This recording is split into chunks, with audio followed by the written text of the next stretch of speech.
guys. So I've had the Switch 2 for about a week now, a little bit less than a week.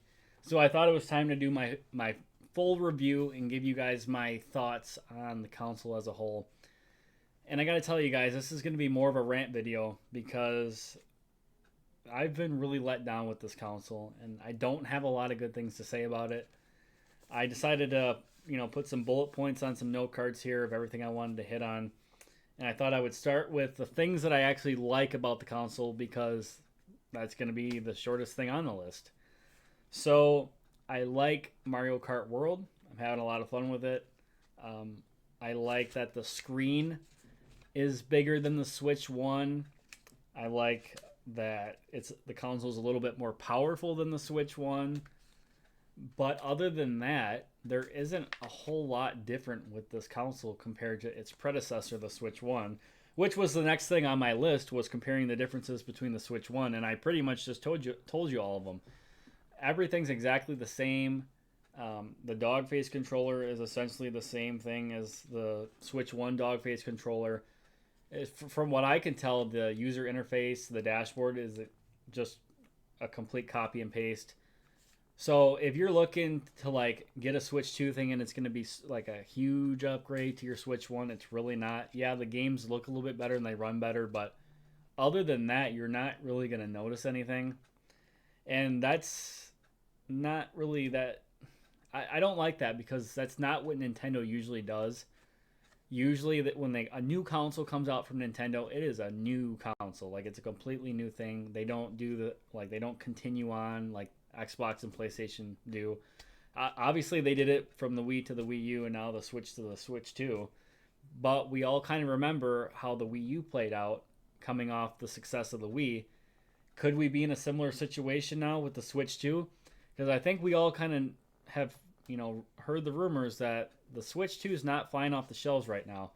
I've seen so many posts on like Facebook and Instagram and stuff of pictures of Switch 2s just sitting on the shelves at stores, not selling. And there's reports that it really didn't do all that well in the first 24 hours compared to past Nintendo consoles. So that could be a sign of what's to come. I wish that they would have just went from the Switch to something completely new. I guess the Switch was so popular, so I guess they kind of had to make a sequel to it. But we'll see how that plays out for them. The next point I wanted to hit on was the lack of power compared to the PS5 and the Series X. So, can somebody explain to me why we consistently get brand new consoles from Nintendo that are so underpowered? The Switch 2 is leaps and bounds behind the Series X and the PS5. Two consoles that came out 5 years ago are leaps and bounds more powerful than this brand new console that just released. And that's been a recurring problem with Nintendo. As much as people love Nintendo and want to praise Nintendo, they have been guilty of this for years and years and years. Really, since the original Nintendo. The GameCube was vastly underpowered compared to the OG Xbox. The Wii was so far behind the PS3 and the 360. The Wii U was way behind the Xbox One and the PS4. The Switch One was way behind the PS4 and the Xbox One, and now the Switch 2, I don't even know if it's on par with the Xbox One and PS4. I mean, somebody who knows more about specs can probably tell me in the comments below, but just based off of playing it right now and played the Xbox One and PS4 for years, I don't think that this is more powerful than those consoles, and that's an issue. You want to have a more powerful console if you're going to compete. But there's more I want to say about that later in the video. So the next point here is that there was really nothing other than Mario Kart at launch. And that's not like Nintendo. They usually have a really strong launch lineup and like at least a handful of first party titles when the console comes out. But this time, all we got was Mario Kart World, which again is a good game, but what else did we get? We got a bunch of Switch 1 games repackaged for the Switch 2. I'm sure someone else can tell me another title, but it was nothing to write home about, obviously, if I don't even know. But yeah, since we brought up Mario Kart World, I am enjoying the game, but the one thing I will say is this open world thing is just I don't get what's so crazy about it. Nintendo and everybody else was acting like this was some groundbreaking or revolutionary thing that was going to completely change the way we think about Mario Kart. And there's nothing to even do in it. You load into an open world and you just drive. There's no like nothing to do. There's nothing to like accomplish or no like mini games. Nothing. It's just driving. I got bored of it within 60 seconds. But other than that, the game has been pretty fun. So yeah, nothing really at launch other than Mario Kart World. Oh, and by the way, you guys, thank God we finally got a new Mario Kart game, because how long were we going to keep playing Mario Kart 8? Mario Kart 8 was just like GTA 5. They were just re-releasing that forever and ever and ever. And for those of you who don't remember, the Mario Kart 8 was a Wii U game. Yeah, it came out in 2014. A lot of people don't remember that, or they don't know that because the Wii U was such a flop. And when the Switch came out, they re-released Mario Kart 8 right away. So everybody just thought that Mario Kart 8 was a Switch game, but it wasn't. So yeah, like I was saying about like the specs and underpowered hardware, I'm sick and tired of them not trying to appeal to the hardcore gamers like me. And something, usually what the Nintendo fanboys will say in their defense is, well, you know, they're making the console for kids, and that's their main audience, and that's what works for them, and they have their Mario games that are exclusive, and that's all they need to worry about, and it works, it sells units, blah blah blah. But did anyone ever tell them that they could do both? They could have their Mario exclusive games that appeal to the kids, and they could make a good piece of hardware that's competitive with the PS5 and Series X, and actually get multiplats, because that's another problem with the Switch too, is there's almost no multiplats that I'm aware of that are coming to the system. For the Call of Duty 7's not coming to the Switch, and that's probably going to be like a lot of exclusive. They always struggle with exclusive. That's been a problem since the GameCube. Well, actually no, it started with the N64 when they decided to use cartridges instead of CDs. But it's only gotten worse over time. So my point here is that Nintendo could easily do both, and then there would be no reason for a PS5 or an Xbox, because then everyone would just buy the Nintendo console, because they would get the best of both worlds in one machine. You get the Mario games, and you get a solid AAA game, like a first-person shooter that the hardcore gamers want to play like me. So another problem with this system is the controller. This dog face controller is ass. It has been ass since the Switch 1. This is like the Ouya, if you guys remember that. That's like the level that this controller's on. It just feels cheap. I don't like how low the analog sticks are on it. They should be packaging in the Pro controller for sure. And that's really sad, because Nintendo usually has really good controllers. Like the Wii U gamepad was really good. The GameCube controller is considered one of the best controllers of all time. So, and you take off the Joy-Con, because this is how you play Mario Kart with another person, is you take off this tiny little thing. What grown man with big man hand wants to play with this little Joy-Con? I mean, come on. And then, so another problem here is the user interface and the software of this thing. So this dashboard is like on par with what you would have had as a dashboard in like the 6th generation with like the GameCube and the PS2 and the OG Xbox. It's so basic and dull. Like there's just nothing to it. And you got the Series X, which that's essentially running on its own version of Windows. Granted, Microsoft is a dedicated software company, so obviously they're going to have the best user interface and software.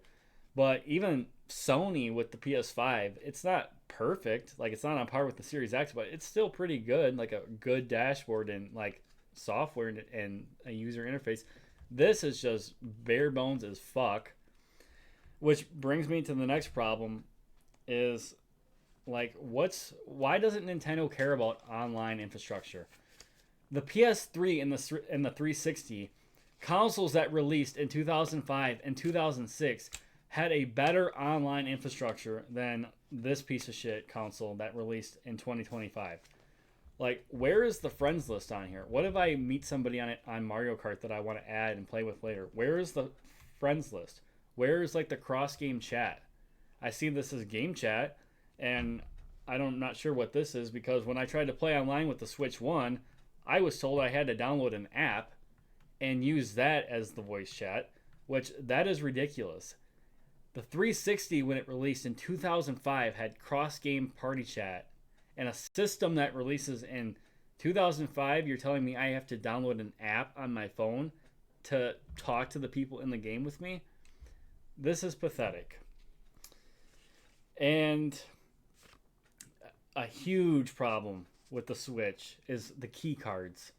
So if you guys don't know, when you buy a cartridge at the store with like a game cartridge, some of like the first party exclusives like Mario Kart, the game is actually on the cartridge, but for most of the Switch 2 games, it's just an empty card and you put it in the Switch, and it just detects that you bought the key card, and it goes and downloads the digital version from the store. There's nothing actually on the key card. So that means when the Switch 2 servers go down in like 10 years, and like the kids who are playing the Switch with the Switch 2 now as like their first console ever want to go back and relive their childhood, they're not going to be able to do that for like 90% of the games. And like retro game preservation guys like me, those games are going to be junk. They're going to be worthless, and you won't even be able to collect the Switch 2, which is really sad. And when you buy a cartridge and it's just a key card, you essentially don't even own the game. So that's a big issue. And another thing that's really just a gut punch for me is the no achievements or trophies. Again, the 360, a console that came out in 2005, 20 years ago, had an achievement system. And I know a lot of people don't care about achievements, but why would you not just add that at this point? It's just a nice little, like, for some people it's just a nice little bonus, but for people like me, I love achievements. It changes the way I go about gaming completely. It changes the kind of games I play. It changes how I play the games. It changes how I think about the games. And not only that, like, if you don't even care about that, you should at least care about having some sort of record of like your game catalog, like a digital storage, like a digital record of your gaming history. If anything, that's the like one of the best parts about achievements. It just keeps a log of everything you've played, everything you've accomplished. So the fact that we don't have at least something from Nintendo at this point, like it could even just be as basic as just like a trophy system. Not even like the same as like the PlayStation trophies, just a trophy. Like there's no grade or rank or anything. You just get trophies for playing games, and then you can go and it keeps a log of everything that you've unlocked. It could just be as simple as that. Why they haven't even attempted to do something is just beyond me. And then one of the last, and I think the most important point on my list here, is the fact that just like with the Switch 1, the Switch 2 does not feel like a dedicated home console. It just doesn't. It feels like a portable that you just can display on your TV. Kind of like the Game Boy player with the GameCube. Because like I was saying, every part of the hardware, like the dock, the controller, it just feels so cheap and like crappy and generic. And it's so underpowered. It's so basic. It just feels like a portable. And that is a problem to me because I've never liked portables. The way I enjoy my gaming experience is to have a nice, comfortable controller in my hand, a nice, comfy gaming chair, a 4K monitor, put my feet up and just game. That's how I like to do it. I don't like sitting there with like something like looking down like this. That's just some tiny little screen. That's just not how I enjoy games. So my suggestion for this problem, there are two ways that Nintendo could go about it. I doubt they'll do anything, but the first option would be to make the Switch just a dedicated portable system alongside a home console. So they could have the Switch, keep it exactly the same. you know, the hybrid thing where you can play it portable, but if you also want to hook it up to the TV, you can. But then have a dedicated, powerful home console that competes directly with the Xbox and the PlayStation, kind of like the GameCube did back in the day. Or the other route they could go is they just go back to the traditional Nintendo model that they've always done, where they have one portable system, one home console. So just get rid of the Switch, go back to like the 3DS, make a more powerful 3DS, and then make a powerful home console by itself. That's what I wish they would do. I'm sure they're not going to do anything to try to appeal to the hardcore gamer like myself. But anyways, you guys, that's pretty much all I have to say.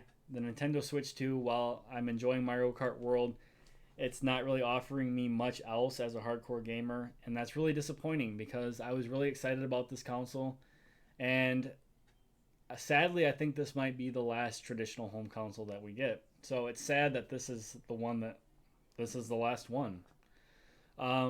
So I hope you guys enjoyed this little rant video.